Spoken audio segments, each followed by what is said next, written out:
نبی اکرم علیہ الصلوۃ والسلام فرماتے ہیں کہ انسان سے بڑے گناہ سرزد ہو جاتے ہیں، بڑے گناہ سرزد ہو جاتے ہیں۔ اب اللہ تعالیٰ بھی اپنے بندے سے بڑا ہی پیار فرماتا ہے۔ نبی اکرم صلی اللہ علیہ وسلم فرماتے ہیں چونکہ اس کے گناہ زیادہ ہو جاتے ہیں نا، تو اللہ اپنے بندے سے پیار فرماتا ہے۔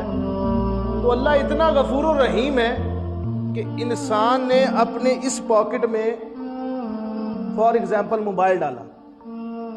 اس پاکٹ میں موبائل ڈالا، اب اس کو ضرورت پڑی تو اس نے جلدی جیب میں ہاتھ ڈالا کہ موبائل نکالوں، تو اسے لگا کہ موبائل گر گیا، تو اس نے یکدم، ایسے ہو جاتے ہیں نا، بندہ جلدی جلدی ایسے کرتا ہے یار میری چیز تو نہیں گر گئی، ہوتا ہے نا جی ایسے کرنے سے بھی اللہ تعالیٰ گناہ معاف فرما دیتا ہے۔ اللہ فرماتا ہے میرا بندہ پریشان ہوا ہے، اتنی پریشانی بھی رب کو منظور نہیں ہے، تو پھر بندہ اپنے رب کے ساتھ پیار ہی نہ کرے۔ یار جو رب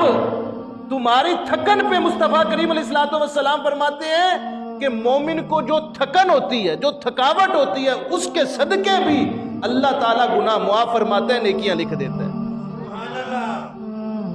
اب تھکن تو حلال کے کام پہ ہو تو پھر ہے نا، جناب مہندی تے نچدا رہا ساری رات، تے اس تھکن تے لتر ہی پینے، تھکن ہو رب کی عبادت میں بندہ کھڑا ہو، مجھے کہو نا، عبادت میں مزہ آنا چاہیے، حلاوت، جیسے ہم کھانا کھاتے ہیں نا تو بعض کہتے ہیں یار اس کا ٹیسٹ بڑا اچھا ہے، اس کے پاس چلتے ہیں یار اس کی چائے بڑی اچھی ہے، ٹیسٹ بڑا ہے، تو عبادت میں بھی ٹیسٹ ہے۔ جن کو ٹیسٹ آیا ہے پھر ان سے تہجد کی نماز نہیں چھوٹی، جن کو مزہ آیا ہے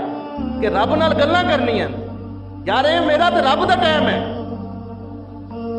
مزے کے لیے عبادت کیا کرو کہ یار مزہ لینا ہے، حلاوت آئے، ایک مٹھاس آئے۔ تو ہم نے تو صرف آتے ہیں جناب نماز پڑھی بھی تو بڑے بوجھل قدموں سے،